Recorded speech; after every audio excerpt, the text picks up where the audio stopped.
ጤና ይስጥልኝ። የፈጠነ ሚዲያ አበይት የዜና እትም ተጀምሯል። አብራችሁን ቆዩ። የህወሓት ሊቀመንበር ዶክተር ደብረጽዮን ገብረሚካኤል በትግራይ ክልል ወቅታዊ ሁኔታ በፕሪቶሪያው ሰላም ስምምነት አፈጻጸምና በፌዴራል መንግስት አቋም ላይ የሰጡትን መግለጫ እንዲሁም በቀይ ባህር ቀጠና በየመን ሁቲዎች በሳውዲ አረቢያ የባህር እንቅስቃሴ ላይ ስለተጣለው እገዳ የተሰሙ አበይት መረጃዎችን ይዘንላችሁ ቀርበናል። በትግራይ ክልል ባለው ወቅታዊ ሁኔታና የቀጣይ አቅጣጫዎች ላይ በማተኮር የህወሓት ሊቀመንበር ዶክተር ደብረጽዮን ገብረሚካኤል ሰፊ መግለጫ ሰጥተዋል። እንደ ዲደብሊው ዘገባ ዶክተር ደብረጽዮን ባደረጉት ንግግር የትግራይ ህዝብ በታሪኩ ማንኛውንም አይነት ጭቆና የመሸከም ልምድና ባህል እንደሌለው አብራርተዋል። ይልቁንም ህዝቡ መብቶቹን ለማረጋገጥ በጽናት በመደራጀት ታግሎ መብቱን ያከበረ እንዲሁም የሌሎች ብሔሮችና ብሔረሰቦችን መብትን ባደራጀ መልኩ አክብሮ የመጣ ህዝብ መሆኑን ገልጸዋል። ዶክተር ደብረጽዮን ታሪካዊ ሂደቶችን በማስታወስ እንደተናገሩት ለ17 ዓመታት በተካሄደው መሪር የትጥቅ ትግል የትግራይ ህዝብ የማይተካ ከፍተኛ መስዋዕትነትን በመክፈል የአምባገነኑን የደርግ ስርዓት መደምሰስ ተችሏል። አክለውም በአምባገነኑ ስርዓት መቃብር ላይ በሀገር ደረጃ የሰላም የልማትና የዲሞክራሲ ስርዓት ግንባታ መደላደር እንዲፈጠር ከፍተኛ ድርሻ ማበራከቱን ጠቁመዋል። ሆኖም ግን ሊቀመንበሩ እነዚህን ታሪካዊ ለውጦችና የህዝቡን መብት መቀበል ያልቻሉ አካላት ጊዜና አጋጣሚውን በመጠበቅ የትግራይን ህዝብ ከምድረገጽ ለማጥፋት የጄኖሳይድ ድርጊት መፈጸማቸውን ተናግረዋል። ነገር ግን የትግራይ ህዝብ በጸና አንድነቱ አሁንም ለህልውናው በከፈለው መስዋዕትነት ለማንኛውም ጭቆና የማይንበረከክና ህልውናውን ለማጥፋት የመጣውን ኃይል የማይቀበል መሆኑን በዓለም አደባባይ እያስመሰከረ መሆኑን አብራርተዋል። ይህ በእንዲህ እንዳለ የፕሪቶሪያን የሰላም ስምምነት አፈጻጸም በተመለከተ ዶክተር ደብረጽዮን ገብረሚካኤል በሰጡት ማብራሪያ ስምምነቱ በተፈረመበት ወቅት የትግራይን ሉዓላዊነት ለማረጋገጥ ተፈናቃዮችን ወደ ቀደመ ቀያቸው ለመመለስና በጦርነቱ የወደሙ ልማቶችን ለማፋጠን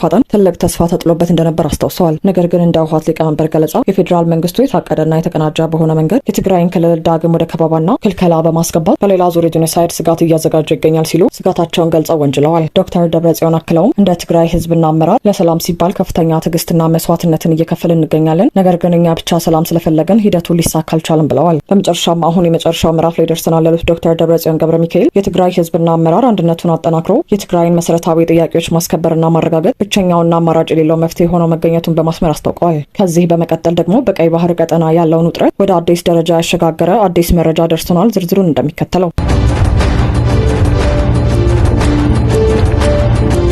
ዓለም አቀፍ የንግድና የነዳጅ መስመር በሆነው በቀይ ባህርና በባቤል መንደብ ላይ ከፍተኛ የደህንነት ስጋት ደቅነው የሚገኘውና በኢራን የሚደገፈው የየመን ሁቲ አማጺ ቡድን በሳውዲ አረቢያ የባህር እንቅስቃሴ ላይ ያላመደ የባህር እገዳ መጣሉን አስታውቋል። እንደ ዘገባዎች ከሆነ የሁቲ ወታደራዊ ቃል አቀባይ ያህያ ሰሪ በሰጡት ይፋዊ መግለጫ በሳውዲ አረቢያ የባህር ትራንስፖርትና የማጓጓዝ እንቅስቃሴ ላይ የተጣለው ማዕቀብ በአስቸኳይና ያለምንም ቅድመ ሁኔታ ተግባራዊ መሆን እንደሚጀምር ገልጸዋል። ቃል አቀባዩ በመግለጫቸው እንዳስገነዘቡት ማንኛውም የሳውዲ አረቢያ የንግድም ሆነ የወታደራዊ መርከብ በተከለከለው የባህር ክልል ውስጥ የሚንቀሳቀስ ከሆነ ለቀጥታ ጥቃት እንደሚጋለጥና የቡድኑ ታጣቂዎች እርምጃ ለመውሰድ ዝግጁ መሆናቸውን አስጠንቅቀዋል። ይህ ውሳኔ በሳውዲ አረቢያና በየመን ድንበር አካባቢ እንዲሁም በቀይ ባህር ቀጠና ውስጥ ያለው ወታደራዊና ፖለቲካዊ ውጥረት በከፍተኛ ሁኔታ በጨመረበት ወቅት የተላለፈ መሆኑ ተጠቅሷል። የሁቲ አማጽያን ከዚህ ቀደም በቀይ ባህር በሚያልፉና በእስራኤል፣ አሜሪካ እንዲሁም ብሪታንያ ጋር ግንኙነት አላቸው ባሏቸው የንግድ መርከቦች ላይ የሮኬትና የድሮን ጥቃቶችን ሲፈጽሙ የቆየ ቢሆንም አሁን ደግሞ በቀጥታ የጎረቤት ሀገር ሳውዲ አረቢያን ያላመደ አዲስ የባህር እገዳ ማወጃቸው በቀጠናው ላይ ተጨማሪ ደህንነት ስጋት ፈጥሯል። ይህ በእንዲህ እንዳለ ይህንን የሁቲዎችን ይፋዊ ማስታወቂያ ተከትሎ ከሳውዲ አረቢያ መንግስት በኩል የተሰጠ ምላሽ እስካሁን ባይኖርም የፋርስ ባህረ ሰላጤና የቀይ ባህር የንግድ መስመሮች ደህንነት አደጋ ላይ ሊወድቅ ይችላል በሚል ዓለም አቀፍ የባህር ትራንስፖርት ድርጅቶችና የንግድ ተቋማት ከፍተኛ ስጋታቸውን በመግለጽ ላይ ይገኛሉ። የቀይ ባህር መስመር በዓለም አቀፍ የነዳጅና የንግድ እንቅስቃሴ ላይ እስከ 12 በመቶ የሚደርስ ድርሻ ያለው ዋና የትራንዚት መስመር በመሆኑ የሁቲዎች አዲስ የባህር እገዳ ዛቻው በዓለም አቀፍ የንግድ ፍሰት፣ የካርጎ ማጓጓዣ ዋጋና በነዳጅ ገበያ ላይ ተጨማሪ ጫና ሊፈጥር እንደሚችል የኢኮኖሚና የደህንነት ተንታኞች ይጠቁማሉ።